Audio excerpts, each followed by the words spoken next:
열왕기상 3장이 되겠습니다. 열왕기상 3장은 소위 솔로몬 왕의 지혜에 관계되어지는 그런 이야기가 되겠습니다. 그래서 다윗 왕과는 달리 다윗 왕은 왕이 된 후에 그가 용맹스러운 장군으로서의 모습, 장수로서의 모습을 강조하기 위해서 대비전을 치르고 그래서 적군을 물리쳤다, 이렇게 기록이 되어 있지만, 그러나 이제 솔로몬 왕은 그의 성격을 지혜의 왕으로 이렇게 규정을 합니다.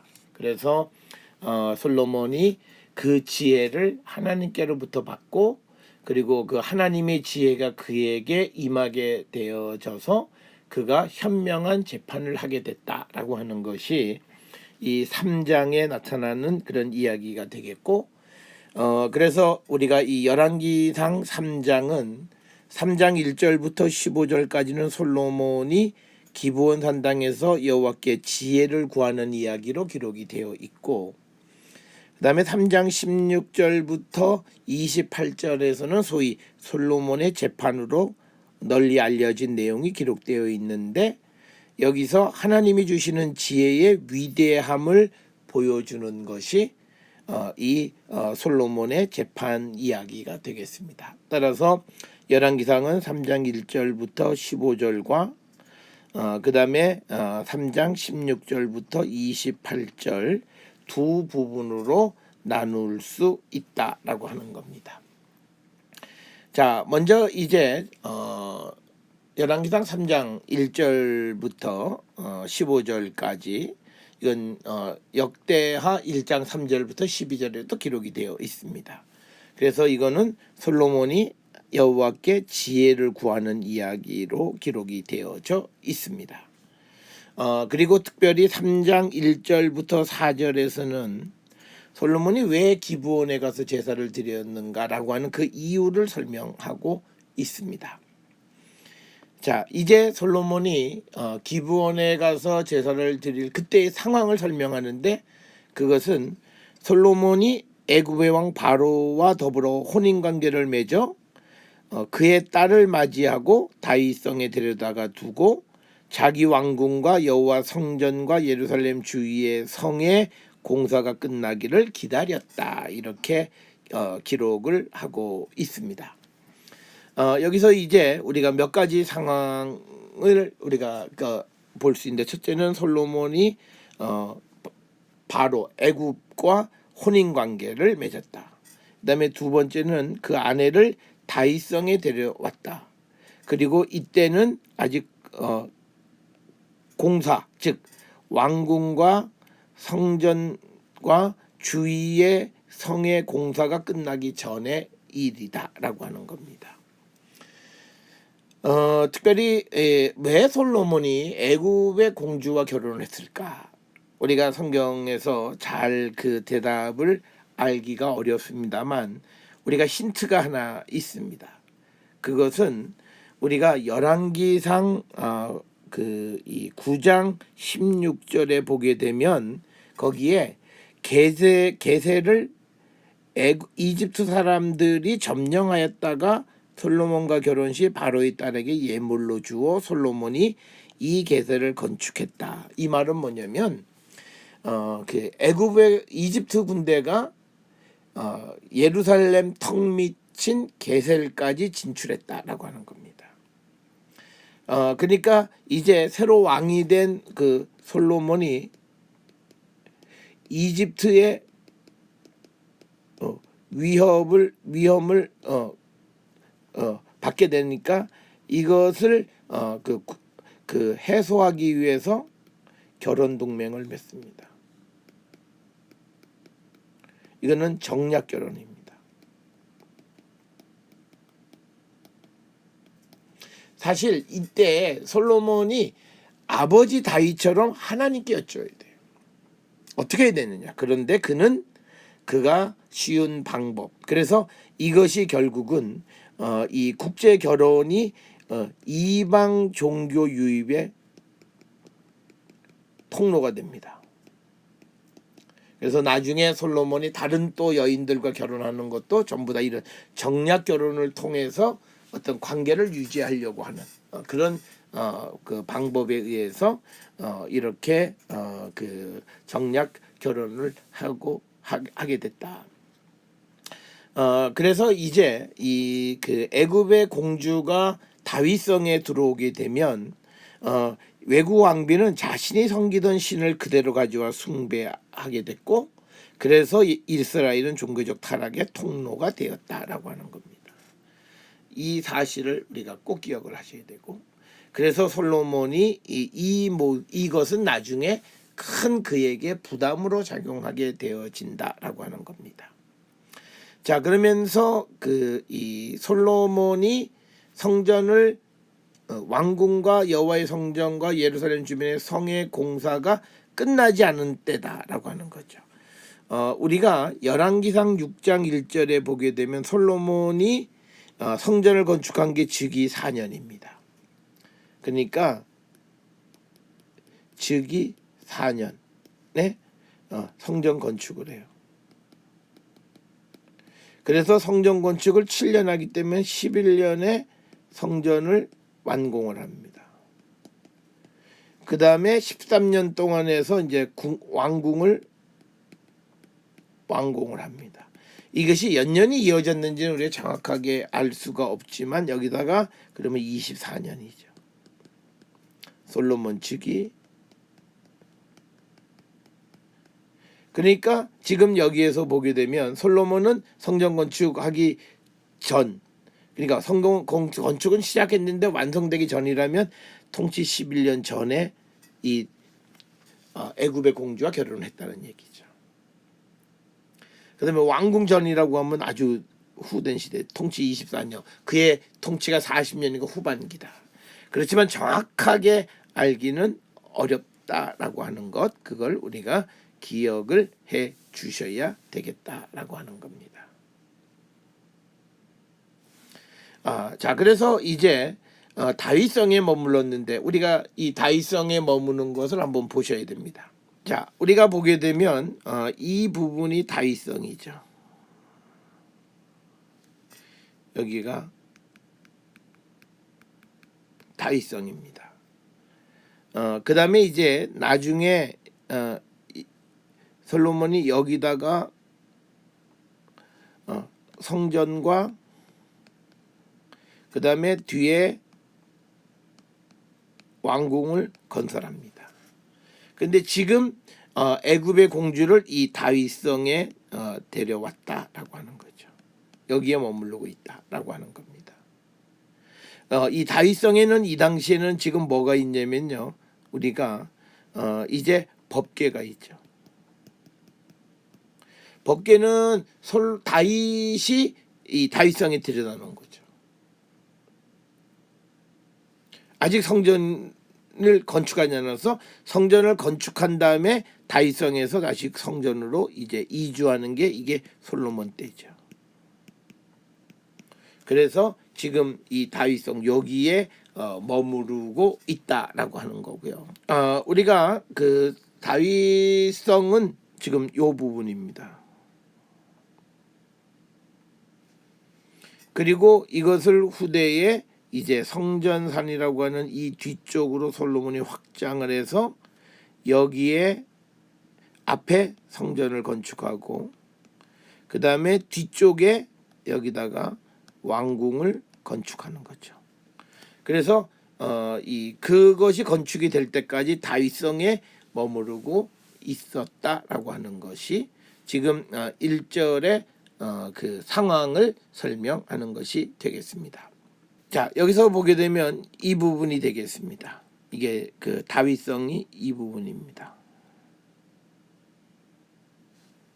그리고 후에 솔로몬의 성전을 뒤쪽에다가 건축한 것, 아직 건축되기 전이다라고 하는 거죠. 그래서 이쪽에 중앙 계곡이 흐르고 그 다음에 이쪽엔 기드론 골짜기가 이렇게 해서 이게 만나서 남쪽으로 내려간다. 거기에 엔로겔이 있다라고 하는 것 우리가 1장에서 보았습니다. 자, 그래서 2절에 그때까지 여호와의 이름을 위하여 성전을 아직 건축하지 아니했다. 자, 여기서 중요한 게 뭐냐면 여호와의 이름 위하여 성전을 건축한다. 이거는요 신명기 12장 5절에 예루살렘을 여호와 하나님 여호와께서 자기 이름을 두시려고 택한 곳이다 이렇게 기록이 되어 있습니다. 그리고 이것은 신명기 역사가에서 있어서 성전이라는 건 뭐냐? 하나님의 이름을 두는 곳이라는 뜻이에요.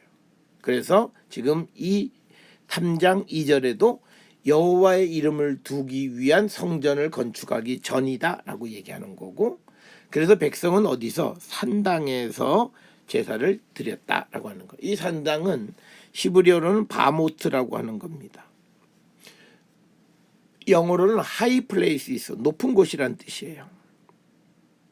이건 의미는 뭐냐면 이 제단은 이 지표보다도 약간 플랫폼처럼 이렇게 높은 이런 곳에도 이게 그래서 거기서 이제 제사를 지내게 됐다. 이렇게 지표가 있으면 여기부터 이렇게 높은 곳, 여기서 이제 이게 산당이라는 거죠. 여기서 하나님 앞에 제사를 드렸다라고 하는 것이 지금 3장 2절. 그러니까 당시에 성전이 건축하기 전에 이스라엘 백성들이 어디서 하나님 앞에 제사 드렸는가를 설명하는 거예요. 그게 산당이라는 거죠.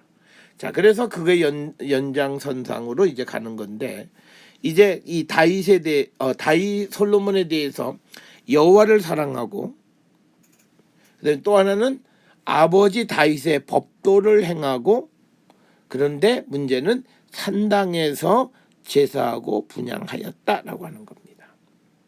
그러니까 지금 이 3절의 느낌은 뭐냐면 솔로몬이 산당에서 제사하고 분향하는 것에는 부정적 시각을 보여주고 있다라고 하는 겁니다.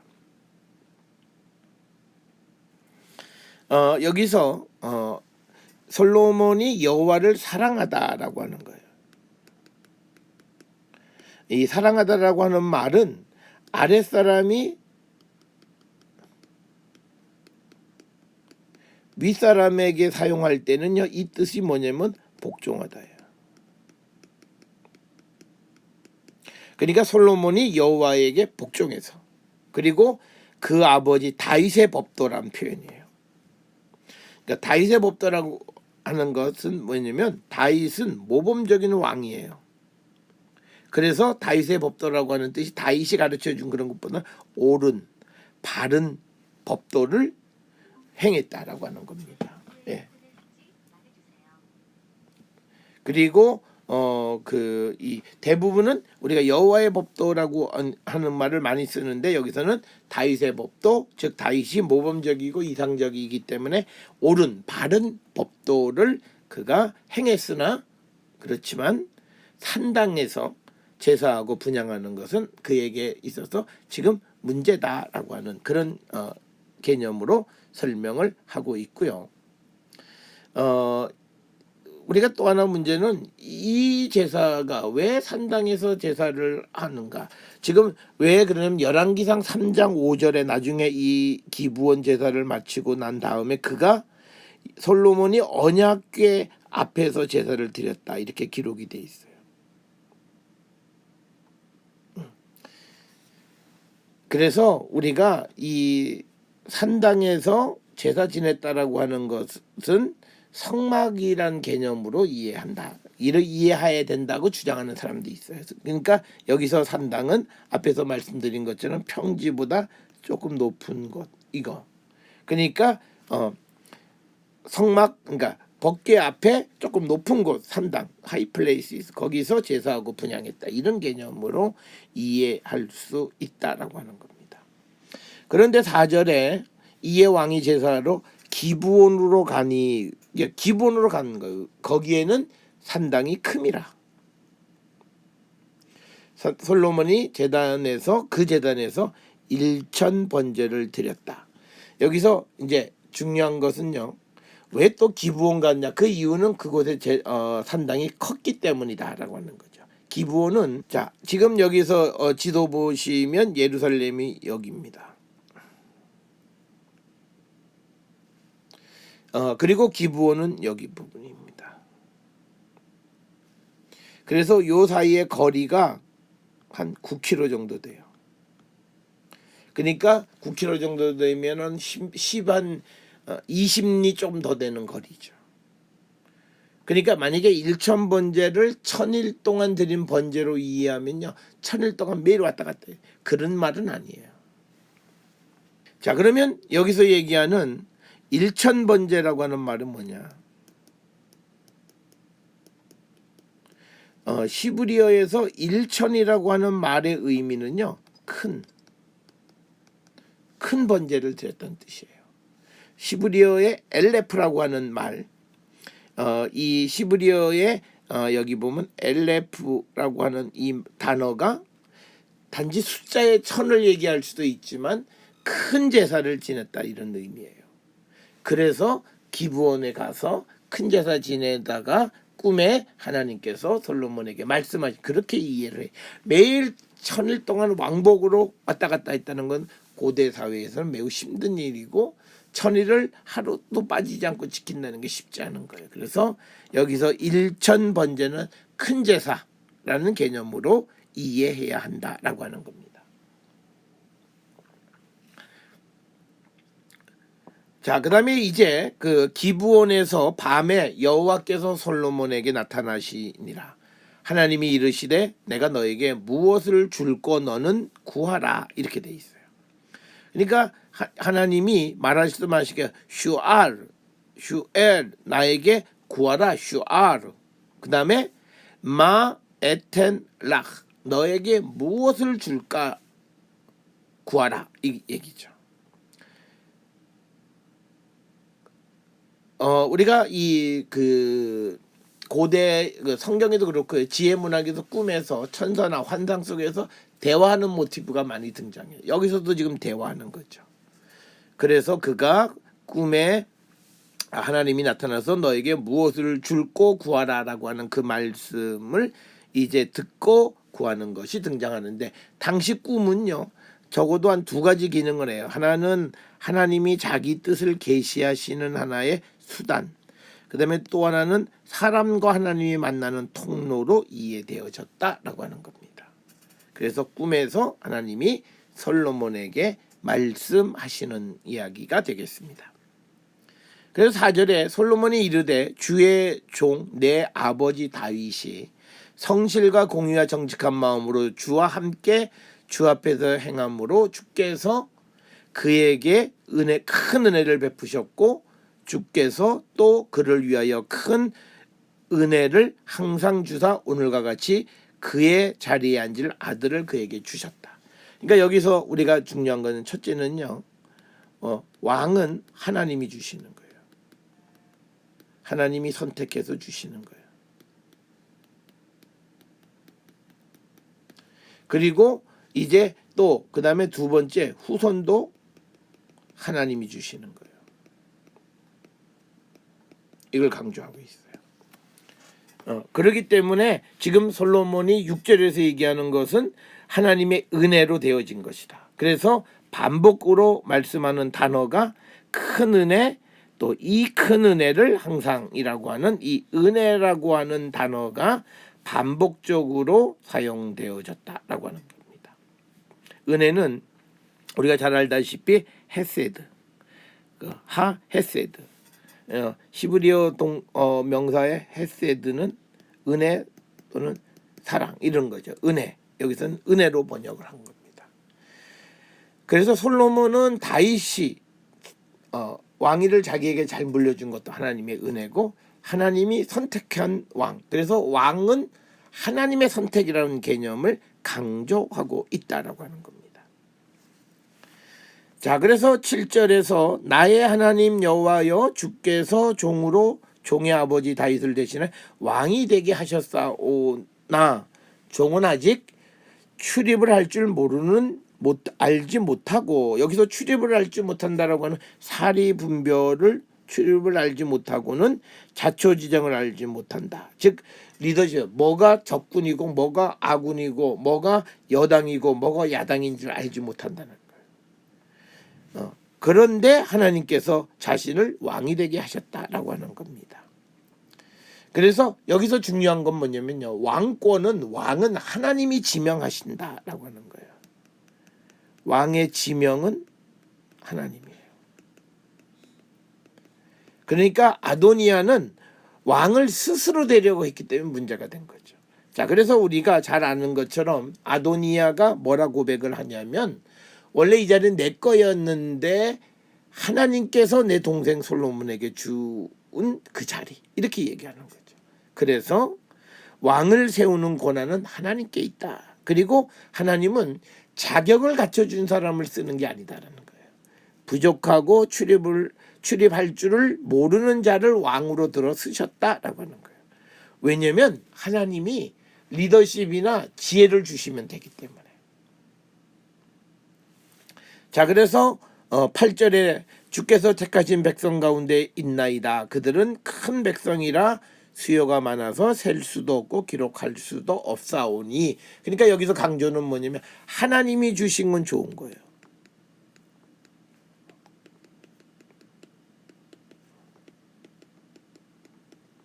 그리고 많은 것이에요. 이건 실제로 수가 많아서 많은 게 아니에요. 하나님이 주신 거는 좋고 많은 거예요. 이 믿음이에요. 그래서 그 백성은 수요가 많아서. 근데 사실 이스라엘 백성 수가 그렇게 많은 건 아니잖아요. 그래서 8절에 누가 주의 이 많은 백성을 재판할 수 있사오리까? 듣는 마음을 종에게 주사 주의 백성을 재판하여 선악을 분별하게 하소서. 중요한 건 선과 악을 분별하게 해달라라고 하는 겁니다. 그러니까 선하고, 그러니까 벤토블라 레라아예요. 선과 악을 구별하는 것을 원하는 겁니다. 그러니까 여기서 우리가 지혜란 뭐냐? 선과 악을 구별하는 거예요. 선과 악을 구별하는 능력이 지혜인 거죠. 그래서 그거를 구하니까 10절에 솔로몬이 이것을 구하며 그 말씀이 주의 마음에 든지라, 즉 하나님의 눈에 좋게 보였다, 이런 뜻이에요. 자, 그래서 11절에 이에 하나님이 그에게 이르시되 내가 이것을 구하도다. 자기를 위하여 장수하기를 구하지 아니하고 부도 구하지 아니하며 자기 원수의 생명 멸하기도 구하지 아니하고 오직 송사를 듣고 분별하는 지혜, 선과 악을 분별하는 지혜를 구했다는 거예요. 그게 이제 나중에 우리가 솔로몬의 재판에서 누가 참이고 거짓인가를 구별하는 거죠. 그래서 솔로몬은 장수, 부, 원수의 생명 등을 요구하지 않았다는 거예요. 오로지 선악을 구별하는 지혜를 하나님께 구했다.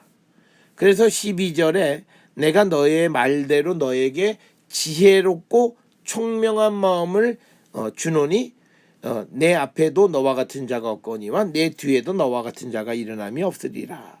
그러니까 뭐냐면 내 앞에도 너와 같은 자가 없거니와 내 뒤에도 너와 같은 자가 없다. 이 말의 의미는 뭐냐면 전무후무하다라고 하는 거예요. 가장 지혜로운 자가 되게 하시겠다.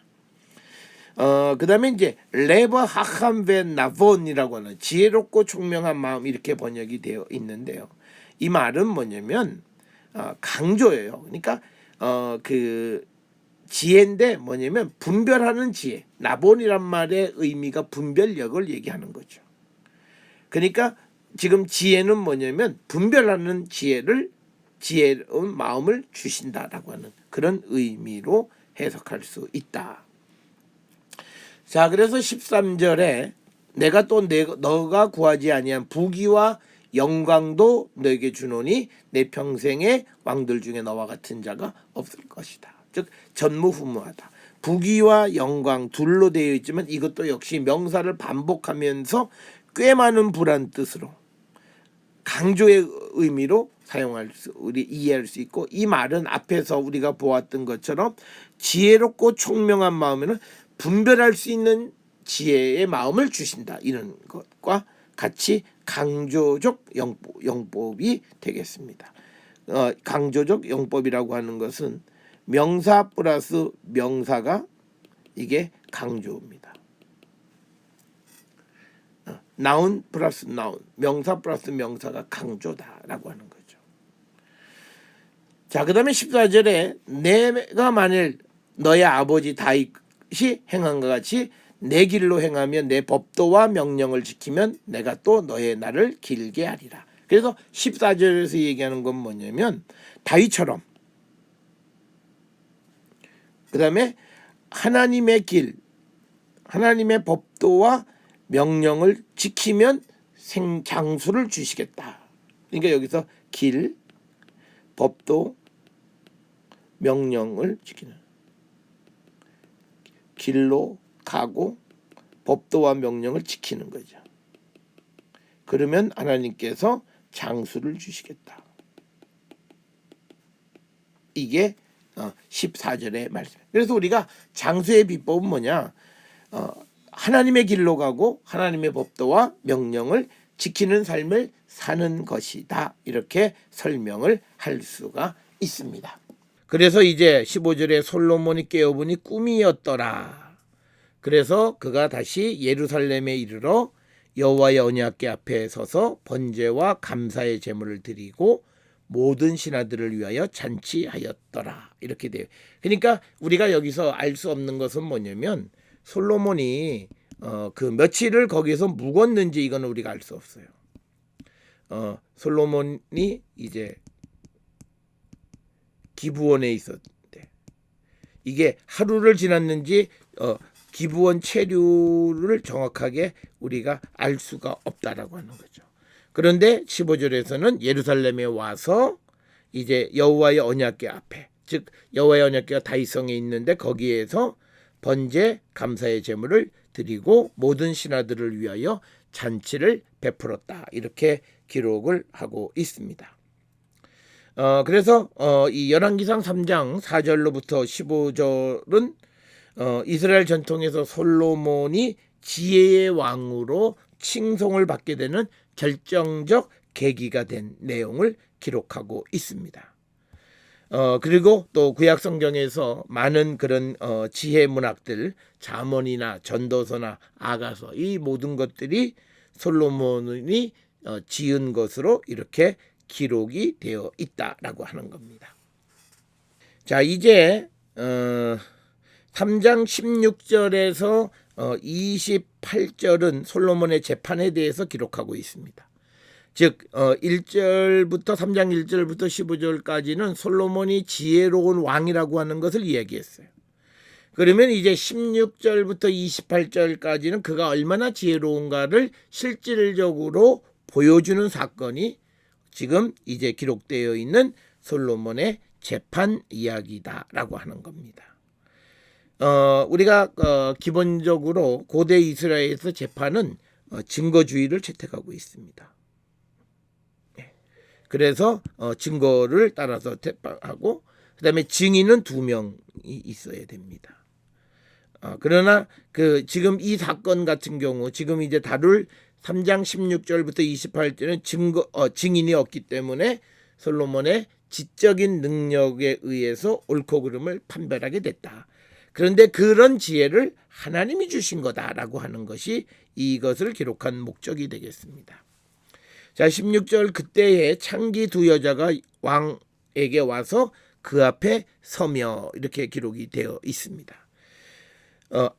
그때라고 하는 말은요, 이거는 어떤 시간 표현상에서 어떤 특정한 때를 지적하는 것이 아니라 어떤 새로운 이야기를 어떤 사건을 시작할 때 사용하는 그냥 관용적 표현과 같은 거예요. 히브리어의 아즈에 해당하는 겁니다. 우리 고전 문학에서 한국에서도 뭐 옛날에 하는 그 옛날은 뭐 언제 옛날이냐니까 그건 새로운 이야기를 시작할 때 하는 그냥 관용적 표현이다라고 하는 겁니다. 오늘 이 재판에 나와 있는 여인이 창기다, 소노트다는 겁니다. 그러니까 이건 뭐냐, 가장 천한 여인들이 왕에게 재판을 받으러 왔다는 것이고, 그래서 솔로몬의 지혜를 한껏 높이는 그런 겁니다. 그런데 일반적으로요, 우리가 창기는 왕 앞에 설 수가 없습니다. 그런데 솔로몬이 직접 이 재판을 그가 주도했다라고 하는 것은 그가 얼마나 지혜로운 왕이었는가를 보여주는 그런 사건, 그런 이야기가 되겠습니다. 그래서 왕이 이제 직접 이제 재판을 하는 것이 되겠고요.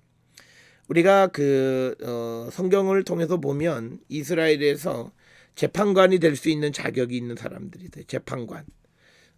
이 사람들은요, 제덕이 있고, 그 다음에 하나님을 두려워하고, 진실무망하고, 그 다음에 불의한 자를 미워하는 자, 그리고 신명기 1장 13절에 보면 지혜 있는 자, 그리고 지식이 있고, 그리고 유명한 자를 재판관으로 세웠다, 이렇게 기록을 하고 있어요. 그러니까 재판관은 어떤 그 사회에서 어떤 사람들에게 그러니까 어떤 존경을 받는 그런 사람들이 하는 직이다라고 하는 것을 우리에게 알려줍니다.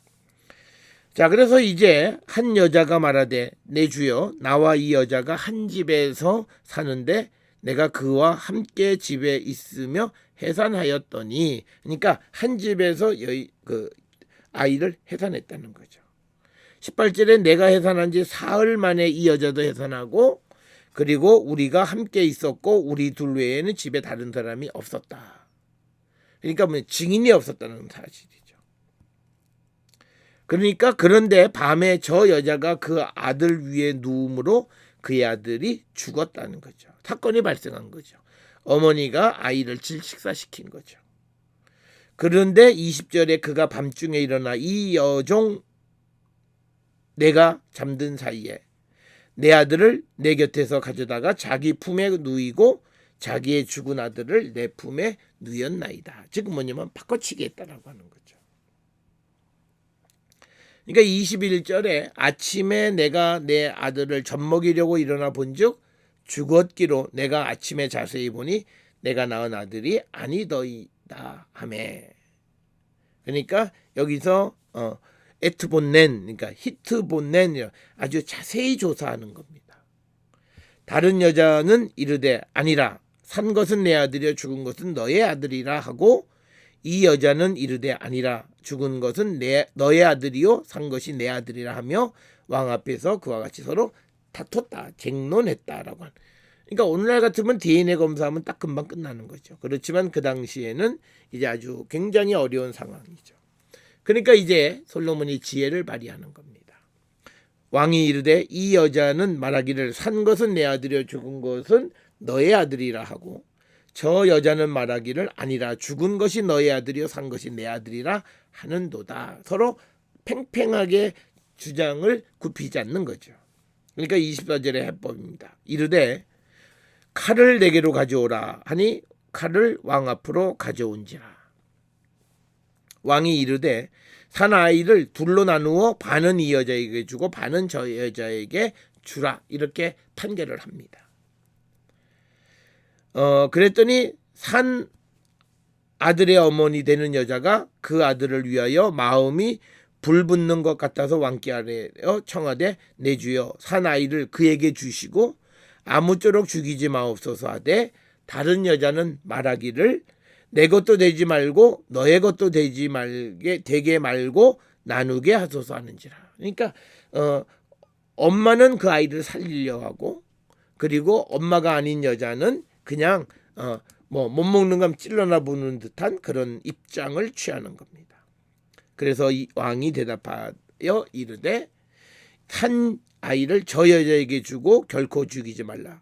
저가 그의 어머니이니라. 그러니까 뭐냐면 아이를 살려달라고 얘기하는 여인이 어머니다라고 다윗이 판결을 한 겁니다.